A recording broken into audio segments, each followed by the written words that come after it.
नमस्कार, सगरमाथा विशेषमा स्वागत छ। म रमेश वाग्ले। दर्शकबिन, सगरमाथा विशेषमा हामी हरेक दिन विशेष विषयवस्तुमाथि विशेष व्यक्तित्वसँगको कुराकानी लिएर आउने गर्छौँ।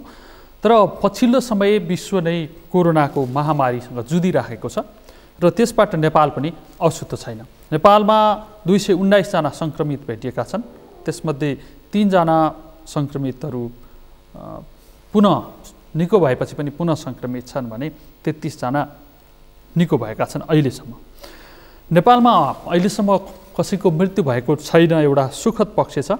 तर यसले पुरै अर्थतन्त्र प्रभावित पार्ने गरी करिब 2 महिनादेखि लकडाउनको अवस्थामा हामी छौँ। अर्थतन्त्र, शिक्षा, स्वास्थ्य हरेक क्षेत्र यसबाट प्रभावित भएका छन्। मानिसहरूले दैनिकीका सबै कुराहरू बिर्सेर कोरोनाबाट कसरी जोगिने भनेर आफ्नो सुरक्षाको खोजी गरिरहेका छन् भने सर्वत्र चर्चा पनि यसकै भइरहेको छ। केही बेर अगाडिसम्मको अपडेट अनुसार 43,57,000 भन्दा बढी मानिसहरू विश्वभर कोरोनाबाट प्रभावित भएका छन्, सङ्क्रमित भएका छन्। त्यसमध्ये 2,93,000 बढीले जीवन गुमाइसकेका छन् कोरोनाकै कारण। र आशा लाग्ने ठाउँ पनि छ, 16,11,000 भन्दा बढी मानिसहरू उपचारपछि निको भएर घर फर्किन पाएका छन्। यसबाट अहिलेको पुस्ता, अहिलेको अर्थतन्त्र सबै प्रभावित त भएको छ नै, सँगसँगै अर्को त्रास पनि छ। अहिलेको पुस्ता त्रासमा मात्रै बस्ने हो अथवा यसले भावी पुस्तालाई पनि जोखिममा पार्ने हो। अहिले गर्भवती भएका आमाहरू सङ्क्रमित भए भनेदेखि त्यसले भोलिको पुस्तालाई के असर गर्छ? यसबाट जोगिनका लागि हामी के गर्ने? आजको बहस यसमा केन्द्रित गर्ने प्रयास गर्दैछौँ। बहसका लागि डाक्टर कृतिपाल सुवेदी यति बेला स्टुडियोमा हुनुहुन्छ, जो स्त्री रोग विशेषज्ञ हुनुहुन्छ। उहाँलाई स्वागत गरौँ। स्वागत छ डाक्टर साहब। हस्, धन्यवाद। सुरुवात चाहिँ कोरोनाबाट चिकित्सक, स्वास्थ्य कर्मीहरूलाई चाहिँ कस्तो प्रभाव पर्दो रहेछ? अब जस्तै कोरोना भनेको अहिले जुन महामारी छ होइन, यो त हामी सबैलाई थाहा छ। त्यस्तै प्रकोप नेपालमा पनि यसको एकदमै बढ्दो क्रममा छ। यसबाट चाहिँ अब प्रत्यक्ष रूपमा प्रभाव पर्ने अथवा हुन सक्ने भनेकै जो व्यक्ति अथवा जो पेसागत वा विभिन्न कारणले चाहिँ बढी मानिसहरूसँग सम्पर्कमा आउन सक्छ, उसकै चान्सेसहरू बढ्ने हो। त्यो हेर्दा चाहिँ चिकित्सक, स्वास्थ्यकर्मी, हजुरहरू जस्तो मिडियाकर्मी र सुरक्षाकर्मीहरू त्यो चाहिँ अहिले एकदमै हाई रिस्कमा र उच्च जोखिममा चाहिँ रहेकै हो। हरेक सङ्कट आउँदाखेरि सुरक्षाकर्मीहरू चाहिँ अग्रपङ्क्तिमा हुन्छन् अनि उनीहरूको ब्याकअपको लागि मात्रै अन्य पेसाकर्मी, नागरिकहरू हुन्छन्। हजुर, जब यस्ता महामारी सङ्कट आउँदा रहेछन्, अग्र स्थानमा पहिलो लाइनमा खट्ने चाहिँ स्वास्थ्यकर्मी, चिकित्सकहरू हुनुहुँदो रहेछ तपाईँहरू। यसरी खट्न जाँदाखेरि एउटा त मेन्टल्ली प्रिपेयर हुनुपर्ने होला, हजुर, होइन? अर्को चाहिँ त्यो जोखिमसँग जुझ्ने कुरा हो। तपाईँहरूलाई मेन्टल्ली प्रिपेयर हुनको लागि चाहिँ टाइम कति लाग्यो अथवा लाग्दै अझै प्रिपेयर हुन बाँकी छ कि कस्तो छ कन्डिसन? हजुरले सोध्नुभएको कुरा एकदम जायजै भयो। किनभने मेन्टल्ली प्रिपेयर्ड हुने कुरा कस्तो भयो भनेपछि हाम्रो अध्ययन अध्यापनमा जुन हामी पढ्दा नै, अब हामीले हिस्ट्रीहरू पढ्दा नै इतिहासमा यस्ता यस्ता डरलाग्दो रोगहरू, करोडौँ मान्छेहरूको मृत्यु भएका रोगहरू हामीले अध्ययन गरिरहेका हुन्छौँ। तर कोही पनि चाहँदैन आफ्नो जीवनकालमा नै त्यो देख्नु परोस्, होइन, अथवा आफू नै जोखिममा होस् भन्ने अब हामी चाहँदैनौँ, कोही पनि नागरिकको हिसाबले चाहँदैन। तर जुन यो प्रकोप अहिले हामी भोगिरहेका छौँ, यसको चाहिँ हामीलाई अन्दाज चाहिँ चाइनाको वुहानमा जुन डिसेम्बरमा देखियो, त्यसपछि नै जुन हिसाबले विश्वमा देखिँदै गयो, त्यति बेलासम्म त अब यो नेपालमा हामी टार्न सक्दैनौँ भन्ने कुरामा त हामी निश्चिन्त नै थियौँ। तर कसरी जोखिम कम गर्न सकिन्छ भनेर गर्नुपर्ने कार्यहरूमा चाहिँ हामीले गर्दै आयौँ। हामीले आफूले गर्न सक्ने, आफ्नो अस्पतालबाट गर्न सक्ने एउटा भयो। अर्को चाहिँ अब सल्लाह सुझाव दिने, स्वास्थ्य मन्त्रालयमा गएर भन्ने, अरू छलफलहरू गर्ने, यो दुईवटा पाटो भयो। यो दुवै पाटोलाई हेर्दा चाहिँ हामी स्वास्थ्यकर्मीहरू चाहिँ अझ हामी जुन धेरै बिरामीसँग प्रत्यक्ष सम्पर्कमा रहने स्वास्थ्यकर्मीहरू त मेन्टल्ली प्रिपेयर्डै छौँ। यो त आउने नै थियो र हाम्रो चाहना चाहिँ योभन्दा अझै भयावह स्थिति नआओस् भन्ने नै हो। आफै त्रसित भएर उपचारमा संलग्न हुनुपर्नेको चाहिँ छैन। त्रसित त यस्तो हुन्छ, अब व्यक्तिगत हिसाबले रोग आउला कि भनेर त्रसित हुनुपर्ने त छँदैछ, त्यो त हर कोहीलाई हुन्छ। तर त्यसबाट चाहिँ मैले आफ्नो सुरक्षा गर्नु पर्यो र त्यो हिसाबले मैले आफूले दिने सेवामा चाहिँ कुनै कमी ल्याउनु भएन। त्यो हिसाबले चाहिँ हामी स्वास्थ्यकर्मीहरू चाहिँ आफू सुरक्षित फिल गर्दै जति सकिन्छ त्यो भन्दैमा हामीले विश्वस्तरीयको स्वास्थ्य हामीले त्यो पोसाक लगाएर हामीले गर्न सकेका छैनौँ। किनभने हामी जुन देशमा छौँ त्यही अनुसारको हामीले रहनसहन गर्नु पर्यो। हामीले आफ्नो सुरक्षाको लागि जे जस्तो गर्न सक्छौँ त्यो गरेर नै नियमित काममा खटिरहेका छौँ। देशको स्तर जस्तो छ, हजुर, त्यसैमा चाहिँ मिल्ने खालने हजुर उपकरणहरू प्रयोग गर्ने उपचारमा संलग्न हुने। अब चाहिँ यो तपाईँहरूको मनोवैज्ञानिक अवस्थाको विषयलाई अलिकति आम दर्शकहरूका बिचमा पुर्याउँ भनेर हो। विषयवस्तुमा प्रवेश गरौँ।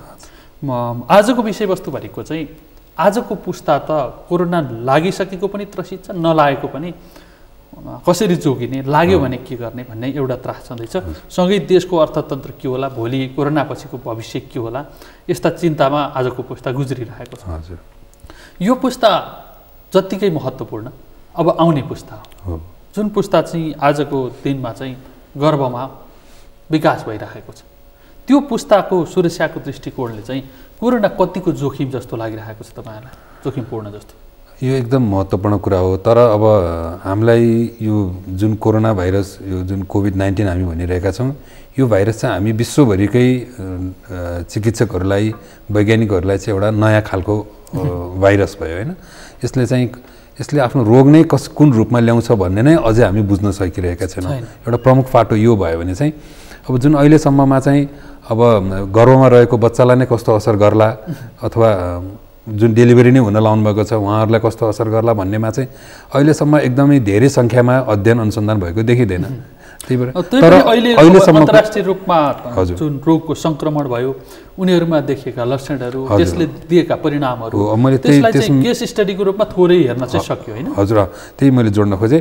जस्तै चाइनामा र जहाँ धेरै रूपमा देखिएको छ, चाइनामा त अहिले कन्ट्रोल जस मानौँ न अहिले कम हुँदै गयो। त्यहाँ गरिएको अध्ययन अनुसन्धानहरूले के देखाइरहेको छ भन्दाखेरि गर्भवती महिला यदि सुत्केरी हुने टाइममा उहाँलाई कोरोना भाइरसको सङ्क्रमण भयो भने चाहिँ जन्मिने बेलामा चाहिँ त्यही भाइरसको सङ्क्रमणले गर्दा नवजात शिशुमा ठुलो असर हुने चाहिँ देखिएन। जस्तै मानौँ गर्भमै रहँदा सर्ने पनि देखिएन। तर त्यो एकदम लो स्केलको स्टडी हो। त्यस्तो स्टडी त हामीले हजारौँ लाखौँमा गर्नुपर्ने थियो, त्यो सम्भव भएन। 100औँमा गरेको, सायद त्यो 400-500 कतिमा गरिएको छ।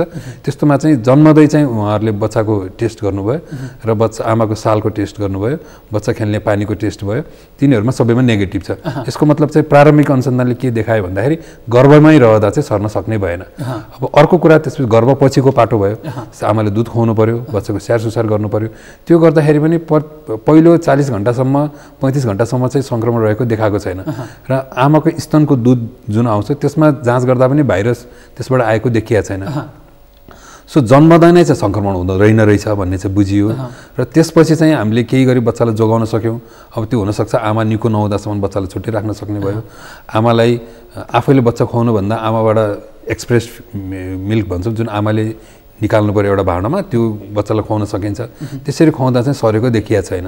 त्यसले गर्दा चाहिँ अथवा अर्को चाहिँ बच्चा विकलाङ्ग भएको देखिएको छैन। भन्दाको मतलब बच्चामा जन्मजात कुनै समस्याहरू भएको देखिएको छैन अहिलेसम्मको चाहिँ प्रारम्भिक अध्ययनमा चाहिँ यस्तो छ। यो नेपालकै कन्टेक्स्टमा हेर्ने हो भने चाहिँ हजुर कोरोनाको यो सङ्क्रमणको त्रास फैलिएर जब लकडाउन सुरु भयो, लकडाउन सुरु भइसकेपछि कि त गर्भवतीले एम्बुलेन्स बोलाउन सक्नु पर्यो चेक जाँचको लागि, जानको लागि, नियमित चेक जाँचको लागि, कि त आफ्नै गाडीको पास लिएको हुनु पर्यो होइन? यस्तो समस्या छ नि। यस्तो समस्या लिएर तपाईँसँगै आउने व्यक्तिगत रूपमा गुनासो गर्ने होइन मानिसहरू चाहिँ कस्तो? उहाँहरू एकदमै यो त अब लकडाउनको एक किसिमले हामीले ठुलो महामारीलाई रोक्नलाई सरकारले लकडाउन गरेछ, त्यसको त हामी विरोध गर्न सक्दैनौँ, त्यसको स्वागतै गर्नु पऱ्यो होइन। तर त्यसले पार्ने, हजुरले कार्यक्रमको सुरुमै भन्नुभयो, अर्थतन्त्रमा प्रभाव पार्ने, यो देशको यो सबै हेर्दाखेरि स्वास्थ्य पनि नराम्ररी प्रभावित भएको छ।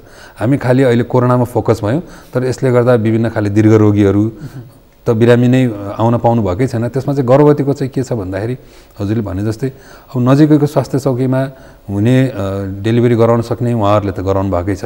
तर जसलाई रिफर गरिन्छ, जो त्यहाँ डेलिभरी हुन नसकेर त्योभन्दा अर्को ठाउँमा अर्को जिल्लामा जानुपर्ने हुन्छ, उहाँहरूलाई चाहिँ समस्या भएको छ।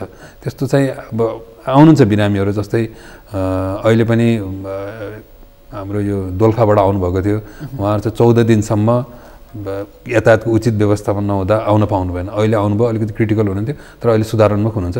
त्यस्तो समस्याहरू त धेरै छन्। अझ के भयो भनेपछि एउटा महिलालाई गर्भवती हुने बित्तिकै एउटा आफ्नै मानसिक तनाव भयो उहाँहरूलाई होइन। उहाँहरूलाई हामीले पहिला नै हामीले यति बुझायौँ कि गर्भवती नियमित चेक जाँच गर्नुपर्छ, एकदम नियमित हुनुपर्छ है भनेर हामीले नै बुझाएको, हामी चिकित्सकहरू, हामी स्वास्थ्यकर्मीले नै बुझाएको। अब चाहिँ के भयो, राष्ट्रको नीतिमै त्यो कुरा आयो। अब नै हामीले चाहिँ के भन्यौँ भनेपछि ल तपाईँ आउनु पर्दैन है भन्दा त अब एटलिस्ट तपाईँलाई अब उहाँहरू त त्यही अनुसार पढ्नुभयो, उहाँहरूलाई त अब मलाई डाक्टरले 4 हप्तामा बोलाएको थियो, 4 हप्तामा कसरी जाने, त्यो मानसिक तनाव भयो। अथवा 5औं-6औं हप्ता पुग्यो भनेदेखि चाहिँ केही पो भइहाल्छ कि आखिर गर्भ हुनुहुन्छ, पेटको सबभन्दा बढी माया त पेटकै बच्चाको छ, जो आमालाई पनि। सो त्यसले चाहिँ एउटा मानसिक तनाव त एकदमै उहाँहरूलाई दिएकै छ। र जतिजना हाम्रो अस्पतालमा आइपुग्नुहुन्छ उहाँहरू पनि दुःखै गरेर आउनुहुन्छ, कोही नजिकैको होइन, कोही थानकोटबाट हिँडेर आउनुहुन्छ, कोही कुरा गर्ने हो भने पनि हजुर घरसँगै जोडिएको प्राइभेट हस्पिटल होला, त्यहाँ सबै सुविधाहरू होला, हजुर, तर त्यो हस्पिटललाई चाहिँ उपयोग गर्ने क्षमता बिरामीसँग नहुन सक्छ हैन, हजुर, त्यहाँ सुविधा लिने क्षमता। त्यसो भइसकेपछि त सरकारी सेवा दिने हस्पिटलहरूमा पुग्नु पर्यो। हजुर, त्यसरी समस्यामा पर्नेहरू पनि थुप्रै होला हैन, हुनुहुन्छ। अब प्राइभेट हस्पिटलमा पनि अब सरकारले सुरुमा त ओपिडी सेवा बन्द नै गर्ने नीति थियो, अब इमर्जेन्सी बाहेकको अरू सेवा नलिने भन्ने नै थियो। तर त्यसले गर्दा पनि के भयो भने चाहिँ मान्छेले सानो समस्या, उहाँहरूलाई त थाहा हुँदैन नि त यो समस्या इमर्जेन्सी हो कि होइन भन्ने कुरा, त्यो त हामी चिकित्सक स्वास्थ्य कर्मीलाई थाहा हुन्छ। तर जुन समस्या मानौँ न, उदाहरणको लागि एउटा महिलालाई तपाईँले 4 हप्तामै अब टिटनसको सुई लाउनुपर्छ है तपाईँ गर्भवती भएपछि भने हामीले सिकाएर पठायौँ, उहाँले लाउनु पाउनु भएन। 4 हप्ता भयो, 5 हप्ता भयो, 6 हप्ता भयो, उहाँ त अब त्रसित हुनुभयो। अहिले त लकडाउनको 2 महिना लाग्छ। अब उहाँ टिटी सुई लगाउनलाई नै हिँडेर धेरै टाढादेखि आइपुग्नु पऱ्यो, त्यो त उहाँको लागि त गाह्रो कुरा हो नि त। तर अब त्यो टिटी सुई उहाँले आज नलाएर अर्को 2 हप्तापछि लगाए पनि हुन्थ्यो कि भन्ने कुरा त उहाँलाई ज्ञानमा भएन। त्यो कुरा चाहिँ अब हामीले अब यो नयाँ परिस्थितिले जन्माएको भयो, यस हामीले पनि कल्पना गरेको भए हामी पनि त्यही अनुसारको शिक्षा दिन्थ्यौँ होला। यसले गर्दा चाहिँ बिरामीहरूलाई चाहिँ सानो कुरामा पनि अस्पताल आउनुपर्ने यो चाहिँ उहाँहरूलाई दुःख बाध्यता भनेको सबै क्षेत्र जस्तै नियमित रूपमा चलिरहेको छैन, प्रभावित भइरहेछ स्वास्थ्य क्षेत्र, एकदमै प्रभावित भएको छ। नभए त हामी दिनमा हाम्रो प्रसुति गृहकै उदाहरण दिउँ, म त्यहीँ कार्यरत छु, दिनमा हामी मिनिमम पनि 900 देखि 1000 वटा बिरामी हेर्थ्यौँ, गर्भवती र स्त्री रोग दुवै गरेर। अहिले त हामी 400 सम्म अहिले पनि हेरिरहेका छौँ। त्यो 400 जनामा पनि धेरैजना दुःख पाएरै हिँडेरै आउनु भएको छ, बाँकी 600 त आउनु पाउनु भएको छैन। बाँकी 600 को अवस्था के होला, के छ त्यो त अब हामी भन्नै सक्दैनौँ हैन। त्यो त अझै जस्तै भनौँ न, अहिले हामी कुनै अपरेसनहरू गरिरहेका छैनौँ। क्यान्सर रोगकै अपरेसनहरू यही लकडाउनभन्दा अगाडि कतिजना मसँग नियमित सम्पर्कमा हुनुहुन्थ्यो, उहाँहरूले अझै पनि फोन गर्नुहुन्छ अब कहिले, तर अब कसरी हामीले सुरु गर्ने हैन, त्यसलाई त अब हामी व्यवस्थित गर्दैछौँ। तर पुरै सेड्युल प्रभावित भएको छ, पुरै सेड्युल अपरेसनको लागि दिएको डेट पनि पुरै सेड्युल यसले त हाम्रो 2 महिना 4 महिनासम्म पछाडि असर गर्ने देखिन्छ। अब यो त स्वास्थ्यको कुरा भयो, मान्छेहरूलाई चाहिँ 1 दिन 2 दिन मात्रै ढिला गरियो भने पनि त्यसले त नकारात्मक असर पार्न सक्छ। हजुर, तर कुर्न चाहिँ कति दिन कुर्ने भनेर जवाफ दिन सक्ने अवस्था रहेन। तर यस्तो छ, अब प्रसुति र स्त्री रोग भनेको भिन्न भिन्न पार्ट हो। प्रसुतिको लागि चाहिँ हामीले कुनै सेवामा कम्प्रोमाइज गरेका छैनौँ। जस्तै अहिले प्रसुति गृहमा हाम्रो अझै पनि दैनिक डेलिभरी हुने रेट 80 देखि 90 चलिरहेकै छ, अपरेसन हुने 20 देखि 30 चलिरहेकै छ। त्यसमा चाहिँ हामीले बिरामीलाई यो भएन त्यो भएन अथवा कुनै पनि बाहनामा उहाँहरूको, किनभने त्यो त ज्यानै जाने कुरा हो नि त, भोलि कोभिड लाग्ला नलाग्ला तर ज्यान त पहिला उहाँहरूको जोगाइदिनु पऱ्यो। त्यो भएर अपरेसनमा चाहिँ कुनै कमी कमजोरी भएको छैन। जसलाई रोक्न सकिन्छ, अब कति रोक्न सकिन्छ भन्ने कुरा त हामीले पनि निर्धारण गर्ने भयो रोगको प्रकृति हेरेर। तर जसलाई रोक्न सकिन्छ त्यसलाई चाहिँ हामीले कुर्नुहोस् अझै भनिरहेका छौँ। तर सुत्केरी र गर्भवती महिलाहरूको दिने सेवा सुविधामा चाहिँ मलाई लाग्दैन कुनै पनि अस्पतालहरूले त्यसमा कम्प्रोमाइज गरिरहेका छन्। त्यसलाई स्वचालित रूपमा जस्तो चल्न पर्ने थियो त्यो, किनभने त्यो सधैँ नै इमर्जेन्सी सेवा हो, त्यो इमर्जेन्सी सेवा चलि नै रहेको छ। गर्भवतीहरूले चाहिँ अब नियमित जाँच गराउनु पर्यो, उनीहरूको चाहिँ स्वास्थ्य अवस्था जब गर्भवती हुन्छन् उनीहरूको अलिकति अनस्टेबल पनि भइरहेकै हुन्छ हैन, कहिले ज्वरो आइरहेको हुन्छ, कहिले खोकी लागिरहेको हुन्छ हैन, अनेक समस्याहरू आइरहेका हुन्छन्। अहिले चाहिँ सामान्य ज्वरो आएको छ भने पनि कोभिड हो कि हैन, खोकी लागिरहेको छ भने कोभिड हो कि, त्यो बिरामी आफूमा पनि हुन्छ, डक्टरहरूमा पनि हुन्छ नि। अब कोरोना विशेष हस्पिटल त होइन थापाथली प्रसुति गृह त, त्यसरी आउने बिरामीहरूबाट चाहिँ बिरामीहरूलाई चाहिँ तपाईँहरूले कसरी चेक जाँच गर्नुहुन्छ? यस्तो छ, हामीले गर्भवती हुने बित्तिकै त जे भए पनि उहाँहरू सुरुमा थापाथली नै आउनुहुन्छ हैन, किनभने उहाँहरूलाई गर्भवती प्रसुति गृह अस्पतालै भन्ने छ। उहाँ आइसकेपछि चाहिँ हामीले पहिला चाहिँ अब यो प्रब्लम उहाँहरूको चाहिँ गर्भवतीसँग रिलेटेड हो कि होइन, सम्बन्धित हो कि होइन, ज्वरो त पिसाबको इन्फेक्सन भएर पनि आउन सक्छ होइन। त्यस्तोलाई चाहिँ हामीले नै हेरेर आफैले ब्याक पेन भएर पनि ज्वरो आउन सक्छ होइन। अरू कहीँ सङ्क्रमण, अरू ठाउँको सङ्क्रमणले पनि ज्वरो आउन सक्छ। त्यस्तोलाई त हामीले आफैले नै हेर्ने गरेका छौँ र चाहिन्छ भने हामीले नै भर्ना गरेका छौँ। तर जसलाई हामीलाई पनि शङ्का लाग्यो, रुगाखोकी लागिरहेछ, उच्च ज्वरो आइरहेछ, यो सुँग्ने शक्तिमा ह्रास आइरहेछ भने चाहिँ हामीले नै टेकुमा पठाउने गरेका छौँ, अथवा अहिले चाहिँ हामीले आरडिटी किट आफै पनि व्यवस्थित गरेका छौँ। हामीले आफै गरेर शङ्का लाग्यो भने, किनभने हामी कहाँ पोजिटिभ अझै आइसकेका छैन र आयो भने चाहिँ हामीले उहाँहरूसँग परामर्श गर्ने गरेका छौँ। अहिले पनि कुनै रोग हामीलाई शङ्का लाग्यो भने चाहिँ हामीले टेकुकै डाक्टर साहबहरूसँग परामर्श गर्ने गरेका छौँ। जहाँसम्म उपचारमा संलग्न चिकित्सकहरूका लागि, स्वास्थ्य कर्मीहरूका लागि कोरोना विशेष अस्पतालमा समेत पिपिई भएन, सर्जिकल मास्क समेत पर्याप्त भएनन् जस्ता समस्या छन् नि, त्यस्ता समस्या चाहिँ कतिको झेल्नु पर्छ? त्यो समस्या त एकदमै छ है। अब तर यस्तो छ, यसमा पनि अब मैले सुरुमै भने, अब देशअनुसारको भेष गर्ने हो होइन। हामीले अब अमेरिकाको स्ट्यान्डर्ड, बेलायतको स्ट्यान्डर्ड हेर्न थाल्यौँ भने त अहिले म तपाईँसँग यसरी बसेर पनि कुरा गर्ने थिएन होला सायद होइन। म पनि अस्पतालमा बस्दा पुरै मास्क, पिपी, पुरै क्याप लगाएरै बस्नुपर्ने थियो। तर अब त्यो सबै अहिले हामीले रोग हाम्रो अस्पतालमा शङ्कास्पद नदेखिँदै हामीले धेरै खर्च गर्न थाल्यौँ भने जब हामीलाई ठ्याक्कै आवश्यकता पर्छ हामी कहाँ त्यो अभाव हुनसक्छ। हामी चाहिँ हाम्रो अस्पतालमा चाहिँ त्यसरी सल्लाह गरेका छौँ। सामान्य चाहिने मास्क लाउनै पऱ्यो होइन, हामीले बिरामी चेक जाँच गर्दा ग्लोभ्स लाउनै पऱ्यो र सकिन्छ सामाजिक दूरी कायम गरेर गर्ने हो। तर अब जाँच गर्दा त सामाजिक दूरी सम्भव हुँदैन। ओपिडीमा छुनै पर्ने, हाम्रो त छुनै नै पर्ने हुन्छ, नजिक जान नै पर्ने हुन्छ र त्यसमा चाहिँ अब पिपी नै नभएर हामीले चेक जाँच नगर्ने अथवा बिरामीलाई त्यसले गर्दा उसको उपचारमा ह्याम्पर हुने खाले चाहिँ हामीले केही पनि गरेका छैनौँ। चाहिने चाहिँ आवश्यकता हो, अब राष्ट्रले दिन सक्यो, स्वास्थ्य मन्त्रालयले दिन सक्यो भने त्यो त हामीलाई पनि उच्च मनोबल अझै उच्च हुन्थ्यो होला। तर त्यसै नहुँदैमा हामी मनोबलै खसेर हुन्छ नि, अब म गर्न सक्दैन भन्ने चाहिँ डाक्टरको जिम्मेवारीबाट पन्सिने स्थिति त छैन। अब पन्सिदिने हो भनेदेखि भोलि त त्यो विकराल समस्या पनि बन्न सक्छ। तर सँगसँगै चिकित्सकको पनि जीवन त हो, आफ्नो सुरक्षा त सोच्नै पऱ्यो होइन। हो, हजुरले भने जस्तै मलाई पनि हरेक दिन आफ्नो काम सकाएर घर जाँदा बाहिर मैले आफूभन्दा जुनियरहरूलाई यो केही हुँदैन भने पनि आफ्नो मनमा चुस्स त लाग्छ। मेरो पनि घरमा आमा बुवा, अब बच्चाहरू हुनुहुन्छ, साना बालबालिका छ।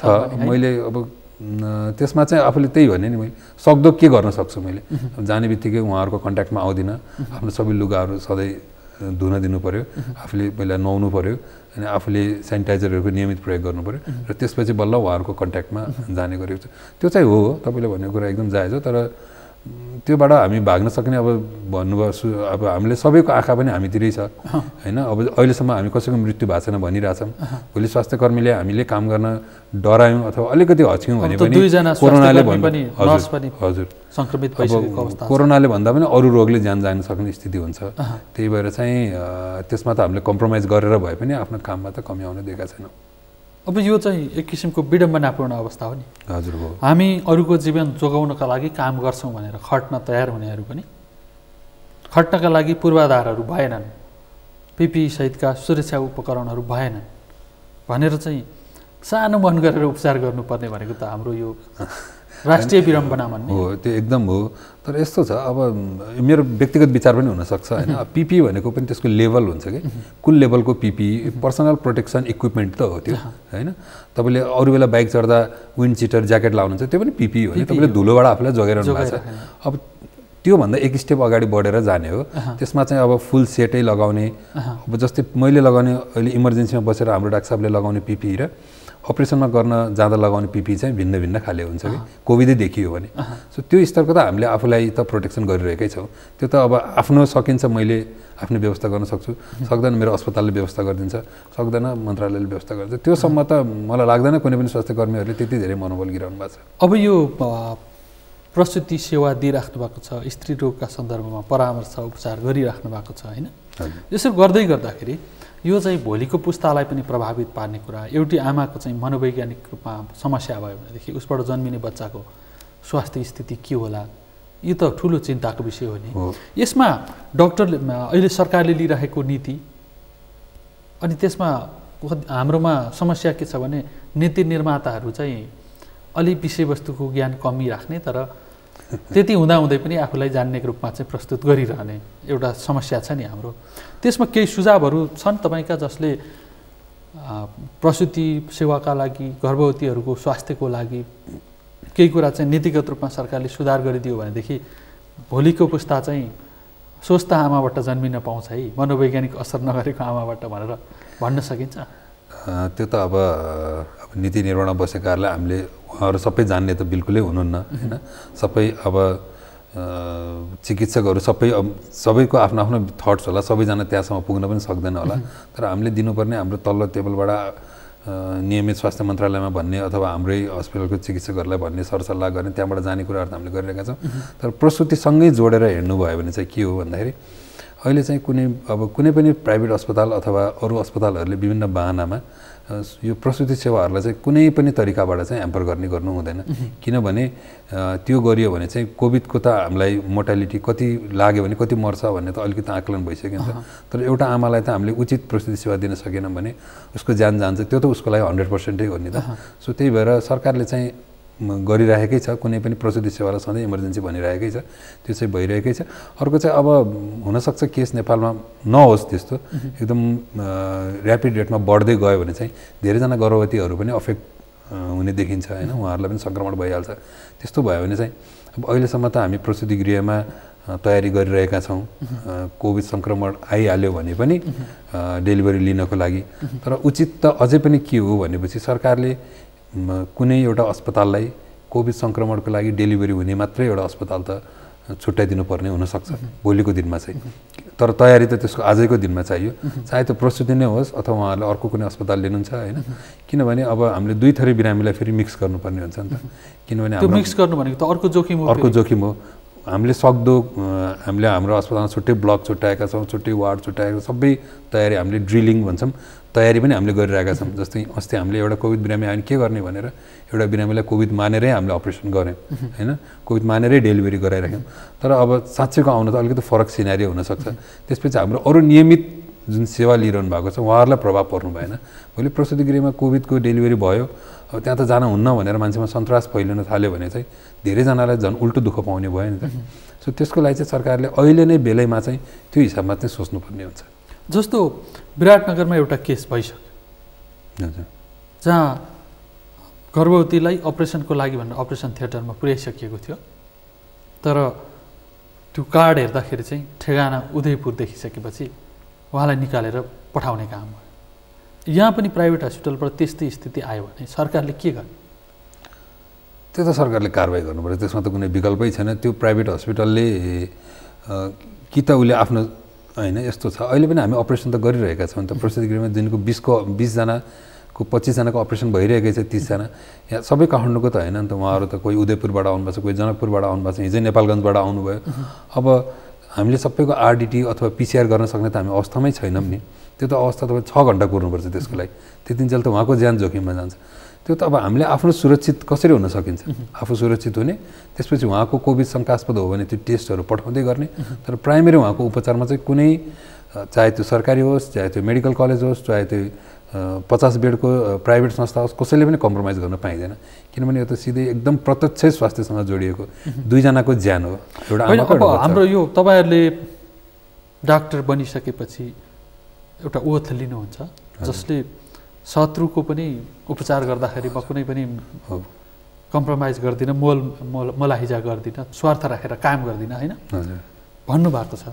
तर अहिले स्वास्थ्य चाहिँ त्यस्तो सेवाको रूपमा विकास भइरहेको छैन कि, एकदमै व्यापारिक प्रयोजनको र सबैभन्दा चलेको उद्योग जस्तो स्वास्थ्य क्षेत्र बनिरहेको छ। अनि मानिसहरू चाहिँ अहिले कार्टुनहरू पनि बनिरहेका छन्, प्राइभेट हस्पिटलमा जाँदाखेरि चाहिँ यहाँ खल्ती चेक गर्ने हो, कोरोना चेक हुँदैन भनेका कार्टुनहरू पनि बनिरहेका छन्।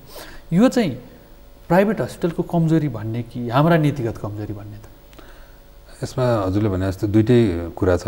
नीतिगत कमजोरी चाहिँ के हो भन्दाखेरि हामी हेरौँ न, इतिहास पल्टाएर हेरौँ, विगत 10 वर्षमा 12 वर्षमा हामीले काठमाडौँमा कतिवटा सरकारी अस्पतालहरू स्ट्रङली अगाडि ल्याउन सक्यौँ होइन। हामीले भवनहरू बनाइरहेछौँ। हामी हेरौँ स्वास्थ्य मन्त्रालयले कतिवटा दरबन्दीहरू नयाँ सृजना गर्न सक्यो होइन। त्यो त प्राइभेट हस्पिटल गरिरहेकै छ।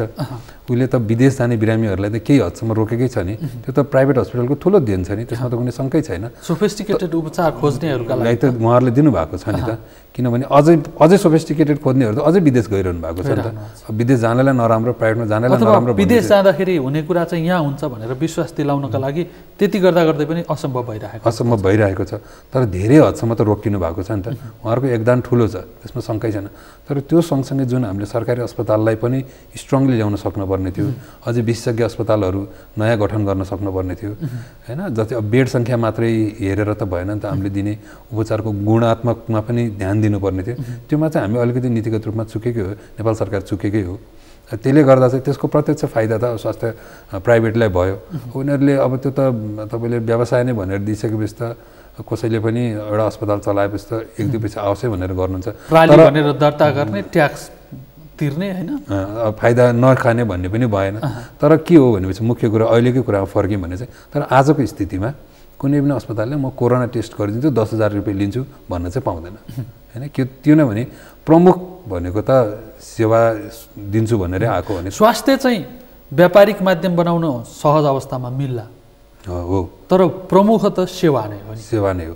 महामारीको बेलामा स्पष्ट महामारीको डिफिनेसन महामारीको हामीले संविधानमै हेऱ्यौँ भने कुनै पनि संस्थाले कोभिडको नाममा कुनै पनि पैसा लिन पाउँदैन अहिले, चाहे त्यो प्राइभेट होस्, चाहे त्यो सरकारी होस्, चाहे त्यो विकास समिति होस्, कसैले लिन पाउँदैन। र त्यो चाहिँ यदि लिएको छ भने त्यसको त कारबाही नै हुनुपर्छ, त्यसको अर्को विकल्प केही नै छैन।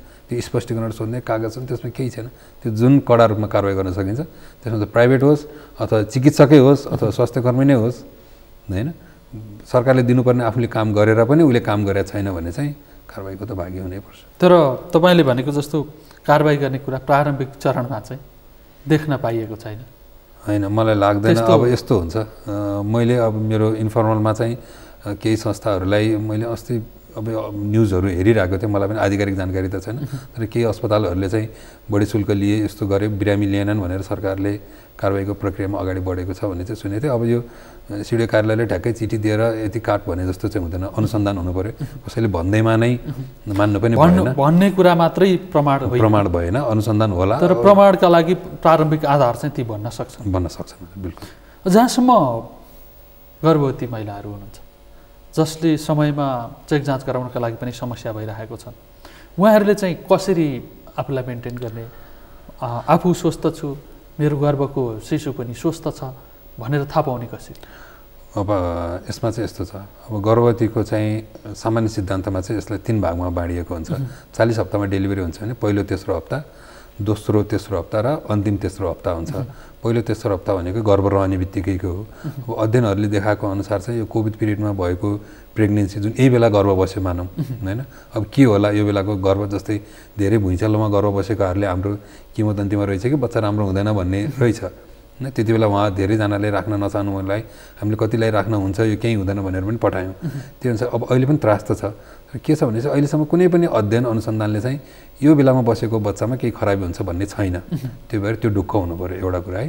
अर्को कुरा चाहिँ गर्भ रहने बित्तिकै पेट दुख्यो धेरै अथवा अलिकति पनि ब्लिडिङ भयो होइन, त्यस्तो अथवा धेरै उल्टी भयो भने चाहिँ चिकित्सकमा देखाउन जानु पऱ्यो। अथवा चाहिँ अहिले चाहिँ नजाँदै राम्रो होइन।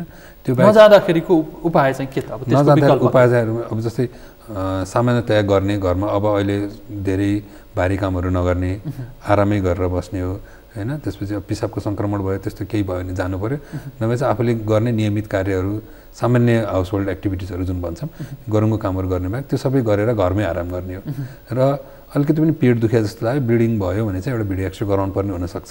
यदि नजिकै छ भने अब त्यसैको लागि तपाईँ 4 दिन एम्बुलेन्स खोजेर 2 दिन अथवा 1-4 घन्टा एम्बुलेन्स खोजेर आउन चाहिँ पर्दैन होइन। त्यो पहिलो पाटो भयो। दोस्रो तेस्रो हप्तामा चाहिँ के हुन्छ भन्दाखेरि बच्चाको भिडियो एक्सरे कुनै विकलाङ्ग छ कि होइन भनेर हेर्नुपर्छ। जस्तै बच्चा पेटमा आयो त्यसमा मुटुको नाकका नाखा हात खुट्टामा खराबी हुनसक्छ होइन। त्यो हेर्नलाई चाहिँ हामी 20-22 हप्तामा भिडियो एक्सरे गराउँछौँ। त्यो 20 हप्ताको भिडियो एक्सरे 20 हप्तामा गर्नुपर्छ भन्ने चाहिँ हुँदैन। त्यो कोही कारणले 24 हप्ता 25 हप्ता पुग्यो भने त्यति बेला पनि गर्न सकिन्छ। त्यो चाहिँ अब गर्नु छ म तुरुन्तै जानुपर्छ यस्तो दुःखमा पनि जानुपर्छ भन्ने सोच्नु भएन हैन। अनि अर्को आयो त्यसपछि टिटीको सुईको कुरा आयो हैन। अब तर बिचमा चाहिँ के हुन्छ भनेपछि एक न एकचोटि त नजिकको स्वास्थ्य संस्थामा जचाउनै पर्यो। अब जस्तै 4 हप्ताको जानु छ भने 4 हप्तामा जानु परेन मैले भन्नु खोजेको 6 हप्ता 8 हप्तामा जाँदा पनि। तर आमाले चाहिँ बच्चा राम्ररी चलेको याद गर्नु पर्यो, पेट दुख्नु भएन, रगत बग्यो, पानी बग्यो र प्रेसर बढे जस्तो टाउको धेरै दुख्ने, आँखा धमिलो हेर्ने, मुर्छा आउने, कम्पन आउने भयो भने चाहिँ तुरुन्तै अस्पतालमा जानु पर्यो। त्यो चाहिँ इमर्जेन्सी केस, त्यो चाहिँ इमर्जेन्सी जानु पर्यो। र अब बच्चा आज सपोज अब धेरैजना के आउनुहुन्छ आज मेरो डेट पुग्यो के हुन्छ भन्दै पनि त्रास हुन्छ। सो बच्चा राम्रो चलिरहेको छ, अरू केही समस्या छैन, अघि भनेको जस्तो पेट दुख्ने, पानी बग्ने, रगत बग्ने समस्या छैन भने 5 दिन 6 दिन बच्चा राम्रो चल्दासम्म कुर्न मिल्छ, त्यसले केही असर गर्दैन। र 6औँ दिनमा पनि व्यथा लाग्ने कुनै देखिएन भने चाहिँ लगभग चाहिँ त्यसपछि स्वास्थ्य संस्था जानु पर्यो।